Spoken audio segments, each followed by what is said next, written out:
Fans, we're back. Second segment of Sports Chat. A lot of stuff going on in the college world. Of course, UT got another commitment this week. 4-star receiver out of Georgia. Jason Croom. Yes. Big kid, 6'5", 235 pounds. That's a super. That is a lot of receiver. Continue to talk. You were the thing that I'm getting at. Yeah, he's apparently a very good pass catcher. You would think maybe he'd be tied in college. I'm not sure. They say he's going to be a receiver though. That's about the size of, Cam Newton or Terrell Pryor or somebody like that, who played quarterback obviously, but there's big guys. I'm not sure why he felt the need for that. There was something stuck. At least he didn't taste it. That's rare that he doesn't taste it. I didn't even smell it. Yeah, he's a big kid. He's pretty fast. Great pass catcher. We'll see how it works out. I imagine at that size, if he can actually stick with playing wide receiver in college and doesn't blow up to 260, 270 pounds, and keeps his speed, he's going to be really hard for defensive backs to handle. Oh yeah. I mean, I imagine he just dominates high school games. You would think so. But, that may be the biggest wide receiver we've ever had over here. If you're playing wide receiver. The big news in college this week, though, is the U. Yeah. Scott Martis, I know you're one of our faithful viewers. I hate it for you, buddy, but there's a shot that Miami's going to get the death penalty. Not saw that one since 1987, but it's in. At one point they said they would never impose it again. It's closest anybody that ever came to getting it. Kentucky, with their basketball program in 1991, when, or not 89, I think, when they fired Eddie Sutton. Right. When their big Sports Illustrated headline was just a Kentucky player hanging his head. It's called Kentucky's Shame. That was standard protocol for Kentucky. They're the most analyzed basketball team in NCAA history. And probably should greatly add on to that with John Calipari. They will eventually, but in Alabama, the NCAA president came out and said, or the infractions guy came out and said, Alabama almost got the death penalty over the Alabama case. And still, those violations were limited to one player. This was a lot. This Miami case, much like SMU when they got the death penalty back in the 80s, this Miami case was multiple players. It said up to 72 players so far have been known to have got these benefits. And that 5 or maybe 7 coaches knew about this. Wow. And quite a few other administrators. And there's pictures of the guy hanging out and taking money from the president of the university. Just lots of stuff that came out about this. And it dates back to around 2002. Usually there's a 4-year window, but the NCAA said they're going to invoke their willful violator clause, which is also one of the things they use on SMU, if I'm not mistaken. Yeah, well, SMU was under the probation window anyway. But they use that on SMU as well. It's just for widespread violations. And basically the NCAA said, so they had the 4-year statute of limitations normally, but with that willful violator clause, they can go back as far as they want. And this could literally crush the Miami program. It's going to crush Miami's program for a few years anyway. Miami's another program that's constantly on probation over the years. This is probably their 3rd set of probation just for the football program. Every time they've had a big downfall, it's been because of that. Dennis Erickson left them under a cloud, and they got a bunch of football violations over that. And they rose back to prominence in the early 2000s, but apparently that's when this booster started his shenanigans. It was quite the shenanigans from what I understand. Parties, cars, prostitution, everything you could possibly think of was going on that night. It's just like SMU. SMU, the players were, the booster was openly just, I'm buying you a car this week. I'm taking you to this party. Here's my jet plane. And, they got in trouble for that in 1983 and didn't stop doing it. So that's why they got the death penalty. It killed SMU's program. They were a perennial top 25. And you never hear about them anymore. And it just crushed them out of existence, basically. It would surprise me even with Miami doing all this, they got the death penalty because it crushed SMU so utterly that they just never recovered from it. I don't know if the NCAA is willing to go that far again, especially with TV contracts being so big, and you have to take a team out of the conference and it doesn't show on TV. And it really is kind of hurtful, especially if they're out of conference opponents Yeah, but that are looking for maybe some TV exposure by playing Miami. it's going to be a crushing to Miami no matter what happens. They're not going to get it. It's going to be the biggest penalties you saw, probably bigger than USC's penalties. Now, this also means there'll be players from Miami that are able to transfer that penalty. Yeah. Like Malik Jackson. Any junior or senior from Miami, once the penalties are handed down, will be able to transfer that penalty. If they get the death penalty, The whole team. the whole team can transfer that penalty.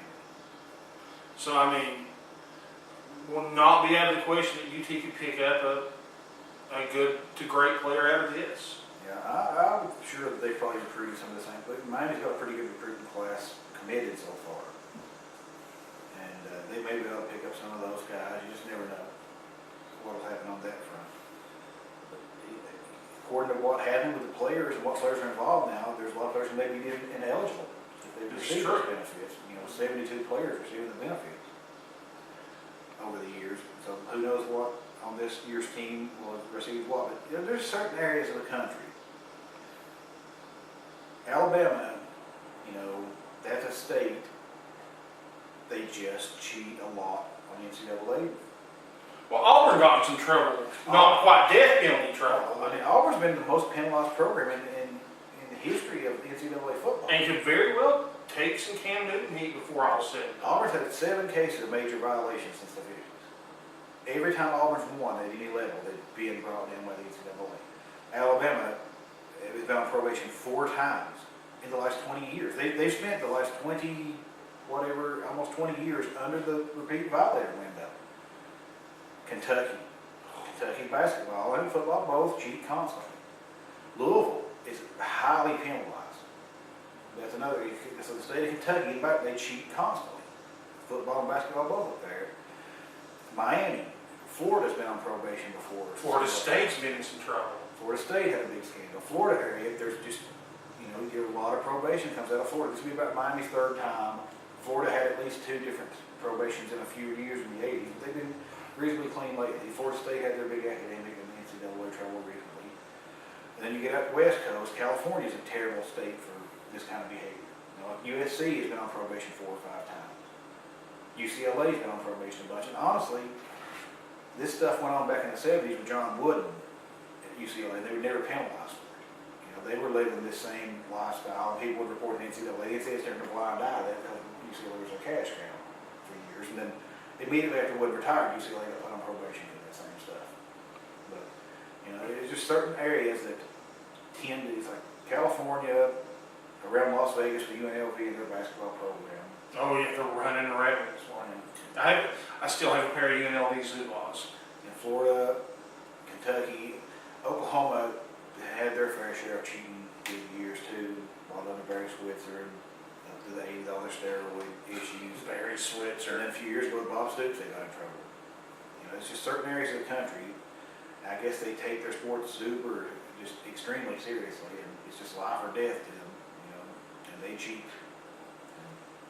And the NCAA is cracking down on everybody. Bruce Pearl, look at the amount of trouble Tennessee did because Bruce Pearl had a barbecue. I mean, not nearly as bad as the stuff Ohio State just got accused of. And several of those players have declared themselves eligible for the supplemental draft. The fact that Ohio State got accused of it, it says so much to me because rarely have any teams from the Big Ten ever had to worry about the NCAA trouble. Not that they weren't doing it, it's just they rarely ever had to worry about it. And Michigan recently had their NCAA trouble too. The NCAA is cracking down on everybody. And when you had Bruce Pearl hosting a barbecue, and Tennessee's football was secondary violations, like 4 secondary violations that they supposedly bundled into try to make a major violation out of it. Which is just ridiculous to me because like I said, Alabama had 16 secondaries last year or something like that to R4, and we get bundled with a major, but I don't think much will come of that, but there's those minor things. Well, even Dave Serrano's under some heat because of the previous baseball. There's been some issues. Well, baseball, they pretty much come out with the NCAA report that baseball is not guilty of anything. But in Serrano's defense, he's coming in recruiting well.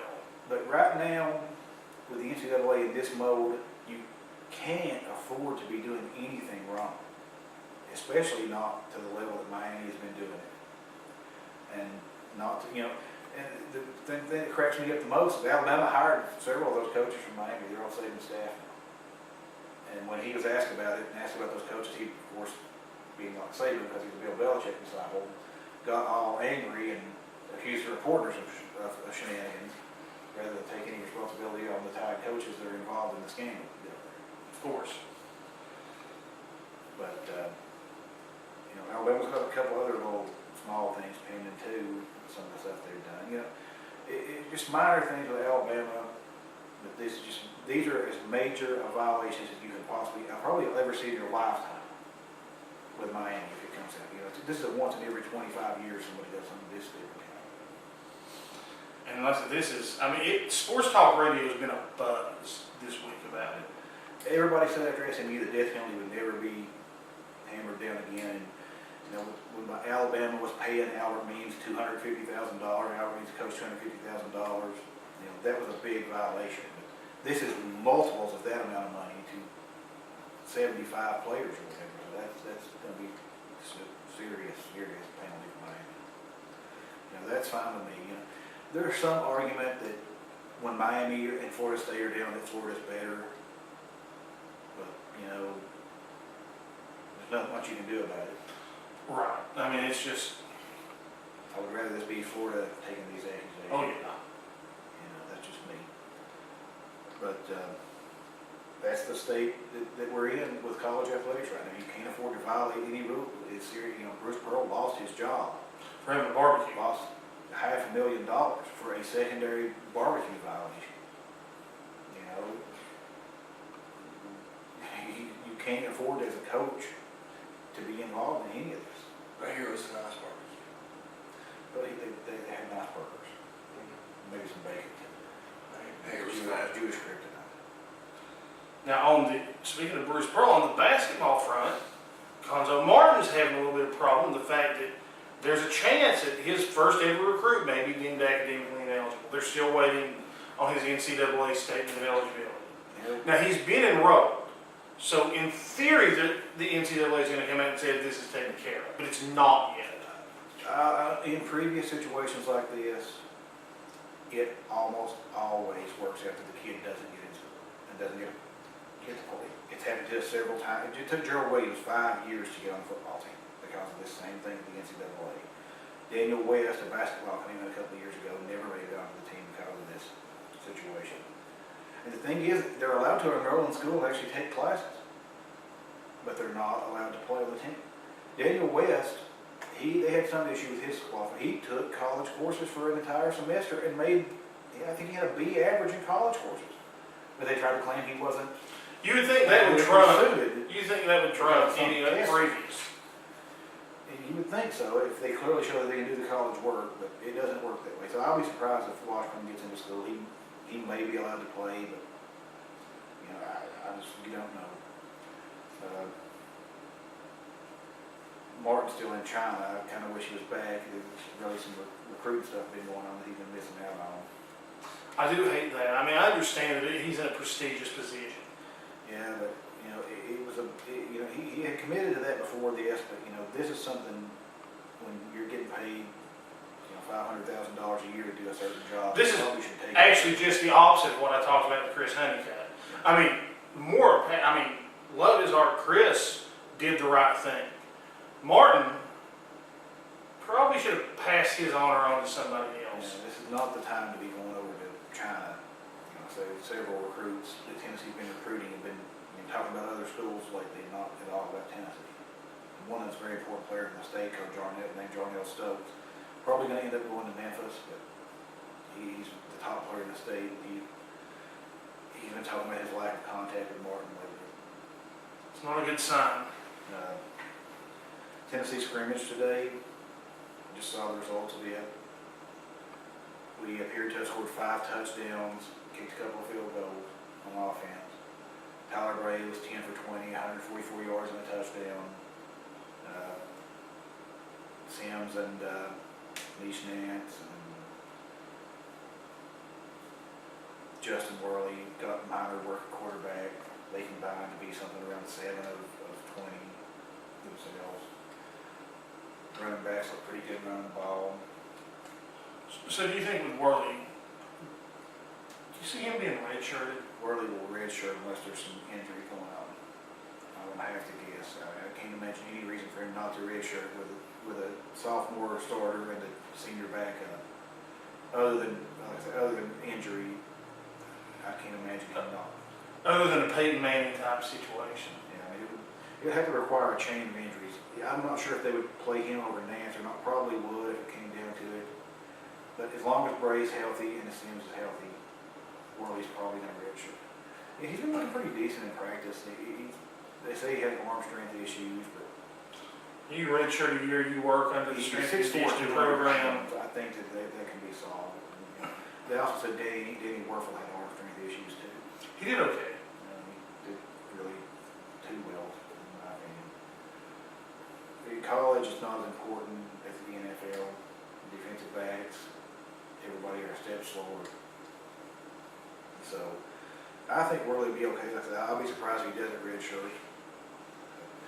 Yeah, the offense did pretty good. The defensive side of the ball, once again, A.J. Johnson and Kurt Magott were two of the top tacklers on the team. You know, maybe they're going to come out and be that good a freshman. I think Lance Thompson heaped extremely high praise and said that, you know, that Magott was just an impressive elite freshman. And of course, Malik Jackson is still not participating. No, he's still healthy. I don't expect him. Maybe game week he might start practicing again. There's just always minor injuries. People are being held out, but the team's looking pretty good right now. I'm not sure how well they're going to go in the season. I'm still thinking 7, 8 wins, maybe 9 if we get really, a few breaks go our way. And I could see us only winning 6 if a few breaks go against us like they did last year. But anything below 6 would be really disappointing to me. Anything above 9 would be just amazing to me. But the 7, 8 is what I'm thinking. Got a pretty tough schedule. Not quite as bad as the schedule last year was, but still pretty tough. People sometimes will say the schedule is worse because Florida and Alabama are on the road. But personally, we dropped Oregon off the schedule. We played for the national championship, and that makes the schedule easier quite a bit itself. Yeah, to switch Oregon for Montana. Nothing against Montana, but to switch Oregon for Montana, that's a huge step. We dropped down, Florida, it's a good year. If you ever had to play them in a good year in Gainesville, you would think this would be a good year with all the turmoil there with new coaching staff. And, they really weren't that good last year. This is about a good year to play them in Gainesville, but I think we saw them a while. And LSU comes to us this year. LSU's in Knoxville, where we traditionally dominated LSU. And Arkansas lost. Arkansas lost their quarterback. I actually think besides Alabama, that's probably going to be our toughest game of the year. But still not quite as good as LSU was last year. It's just a miracle we stayed with LSU like we did last year. But for whatever reason, we have great success against LSU. Man, I think that's going to about do it for today. We're going to wrap this up. We'll be back next week with another episode of Sports Chat. And we're getting ready to shoot wrestling. We'll see you then.